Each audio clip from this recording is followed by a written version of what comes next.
আজ ছিল চন্দননগরের ফুটস্টেপ আর ফিল্মশুতে লক্ষ্মী গণেশ পুজো। পুজোটা অক্ষয় তৃতীয়ার দিনই হয়, কিছু কারণের জন্য অক্ষয় তৃতীয়ার দিন হতে পারেনি বলে আজকে হয়েছে পুজোটা, আজকে করা হয়েছিল। তো সকাল সকাল আমরা চন্দননগরের দোকানে চলে গেছিলাম। তারপরে আমি এদিকে ফল সব রেডি করে নিচ্ছি, আর ওরাও দোকান সবাই গুছিয়ে নিচ্ছে, আর বাইরেটাও ফুল দিয়ে সাজাচ্ছিল।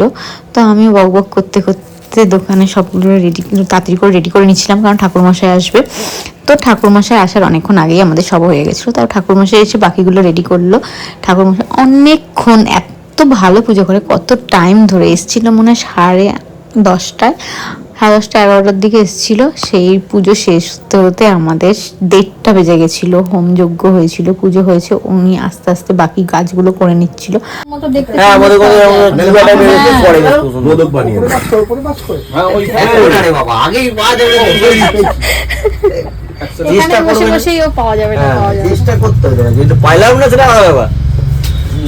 নাহলে নিয়ে আসো, মোদক বানিয়ে দিচ্ছি, কি আছে, সন্দেশকে বুঝিয়ে গোল গোল করে।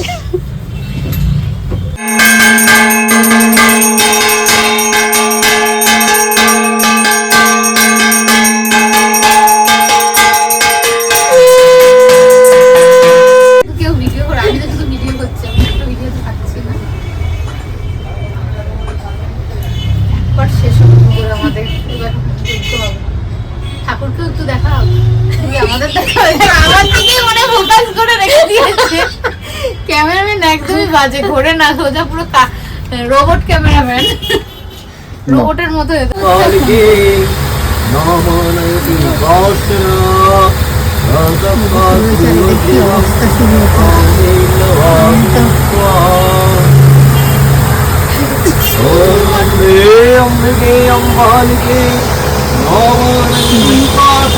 মাথায় দিয়ে নিয়েছে জুতোর কাগজ,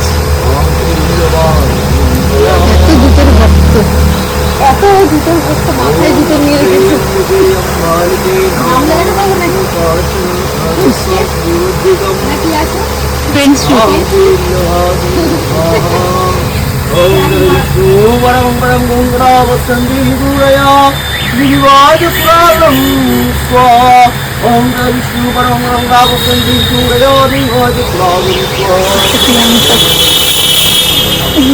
ফ্যানের হাওয়া খাচ্ছে।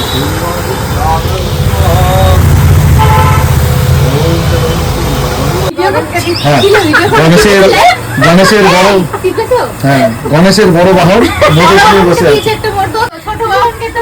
অশিক্ষিত পুজো দেওয়ার পর আমরা এদেরকে জোর করে বিরিয়ানি খাওয়াতে নিয়ে এসেছি। সুগন তো ভাবছে এদেরকে আর পুজো থেকে ডাকবো না, জোর করে আমাদের খাওয়াতে নিয়ে আসে। খরচা শুধু করাতেই হবে। প্রিয়াঙ্কা, এই স্পাইসিটা চুচড়ো স্পাইসির থেকে ভালো দেখি, ভালো দেখতে স্পাইসি থেকে। দেখো চলে এসেছে আমাদের বিরিয়ানি।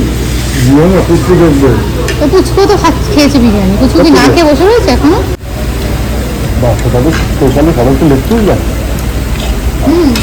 স্পাইসিটা তো দেয়, হাজিতে দেয় না,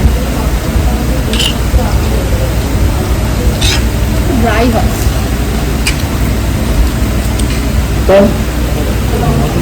একশো 80 টাকা কত বিরিয়ানি, সুন্দর বিরিয়ানি, 120 টাকা দিয়ে এখান থেকে পাতা বিরিয়ানি হয়। 160 টাকা হচ্ছে।